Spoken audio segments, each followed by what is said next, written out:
Dragon Ball GT and Dragon Ball Super. Both of the sequels to Dragon Ball Z are amazing in their own ways, but I'm not here to talk about how great they are. Today we're going to be breaking down the power of both of the series and discussing which one is more powerful. But to make things fair, I will only be using the respective versions of Goku to see which one is ultimately stronger than the other. I'm going to go in chronological order and start with the one that came first. Dragon Ball GT.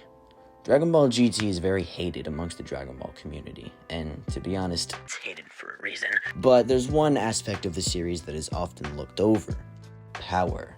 The power of GT is incredibly underrated, and right now I will give you the definitive guide to it. Let's begin. The Black Star Saga. The best feats of GT Goku certainly don't come from this arc, but there's one scan that is worth considering.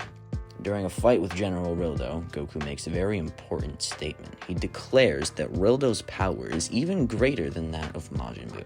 Now, we don't know which Buu he was referring to exactly, but it's safe to assume he was referring to Kid Buu, as he's the strongest one. Back in Z, Goku was barely able to hold his own against Kid Buu using his Super Saiyan 3 form, and managed to create a universe-level Spirit Bomb to finish the fight. Meaning this one feat already puts GT Goku in base above an already universal Super Saiyan 3 Goku. You could already highball him to high universal in his base form. The Baby Saga. The infamous Baby Saga is where things begin to pick up. This is where Super Saiyan 4 is introduced, and the true power of Dragon Ball GT begins to show itself. In Dragon Ball GT Episode 31, Goku is shown breaking out of Sugoro's realm. To do this, he, in base form, charges up a Kamehameha and destroys an entire dimension that is implied to be infinite in size. And before you ask for proof of it being infinite, here it is.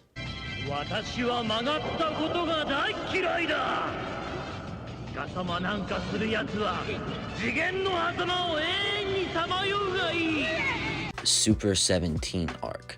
Even though the Super 17 arc is the worst arc in all of Dragon Ball, and it sucks, we can pull some pretty good feats out of it. To start, we have one of GT Goku's best feats, shaking the entire Hell realm in base form. In episode 43, Goku gets trapped in Hell along with Frieza and Cell, but as he's about to fight them, he charges up his ki, causing all of Hell to shake, including Enma's place. This is a massive feat because, as seen in the Dragon Ball macrocosm, the afterlife is just as big as the universe itself, and Hell is a significant portion of that. And keep in mind, this is Goku in base form, restricted by the kid body. All of this means that a fully powered up Goku could likely destroy a universal construct. This next feat actually encompasses both speed and strength. As shown in this clip, Goku punches Super 17 all the way across the planet, followed by Goku traveling the same distance in mere seconds to finish the fight. This means that GT Goku is incredibly fast. He can travel from continent to continent in mere seconds. The Shadow Dragon Saga. The final saga of Dragon Ball GT, but more importantly, the strongest. One of the major players of the stage in this saga is Nuova Shenron. He's one of the Shadow Dragons, birthed by King Piccolo's wish for eternal youth. The dragon uses mainly heat-based attacks, and this is the important bit. In this scan, Nuova Shenron is shown to be hotter than the surface of the sun, which is impressive enough on its own. But in another scan, Goku is shown being able to tank hits from Nuova while in Super Saiyan 4. This means that Goku has around star-level durability while in his Super Saiyan 4 form. But it gets better. Omega Shenron makes a very important statement towards the end of the arc. He says, "From now on, I am a god of destruction, who will destroy all that there is. I will lay waste to the whole universe with my minus power."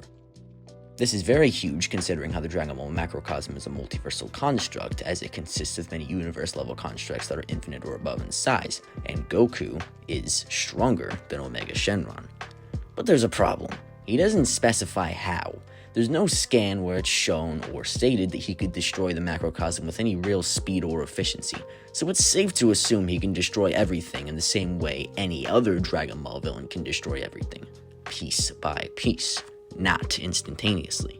But this isn't a bad thing, as it's still very consistent with the previous high universal feats. Now I bet you're thinking, oh my god, GT is so powerful, there's no way Super can beat that. There's a problem.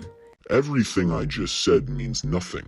Super Goku's feats are so incredibly overkill that it's not even debatable. The feats I mentioned surely sounded powerful, but as stated before, everything I mentioned caps at Universe Plus level. And before you geeks in my comments start commenting about the 100-year time skip Goku, he's featless. Shut up. Now let's move on to Dragon Ball Super. I could give Super Goku the win with a singular scan, but I'll play fair and drop all of my Super knowledge in the same way I did with GT. And for Super, I'm not going to go saga by saga like I did for GT because I don't really have to. I will rather do 3 categories of power: physical strength and destructive capability. In the first arc of Dragon Ball Super, Super Saiyan God Goku is shown clashing fists with Beerus, and his statement is made that changes absolutely everything about how Super Goku scales. Elder Kai states, if these two clash against each other like this a few more times, people, planets, gods like us, even Beerus and Goku will be completely destroyed. There will be nothing left in the universe. It will turn into a vacuum made of nothingness. This feat instantly puts Goku around complex multiversal. The power of his punch alone threatened the entire multiversal macrocosm, and unlike the Omega Shenron scan from GT, Goku is shown being able to complete this with just punches instantaneously. The entire macrocosm. But it gets better. In the very same fight, Goku is shown absorbing the power of Super Saiyan God into his Super Saiyan form, and later his base, meaning that a base form Goku at the end of Battle of Gods could destroy the entire universe by simply punching. This only gets better as time goes on because, as we know, he gets several transformations that multiply the power of this version of Goku by massive amounts. Durability. We don't have to go in depth at all with this one. Going back to the multiversal punch sequence, Beerus was outputting even greater power than Goku during that fight, and Goku simply tanks the hits. Instant multiversal durability. Speed. This part's fun. During Goku's fight with Hit, he is shown skipping time, as Vado states, not stopping it, but skipping it. He literally breaks into the future to fight Hit. After Zeno destroys the entire future timeline, Goku moves through it to get to Zeno. He moves around just fine, in a place completely rid of space and time. Ooh, that rhymed.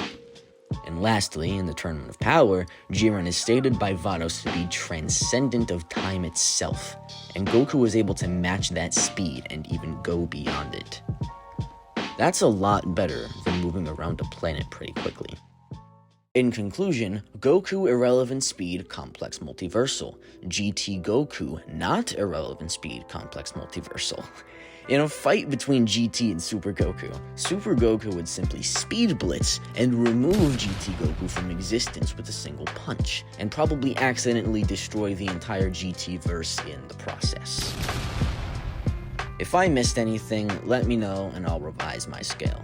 Thank you for watching my video this far. Please like, subscribe, all the things, and let me know in the comments. Who do you have in this fight?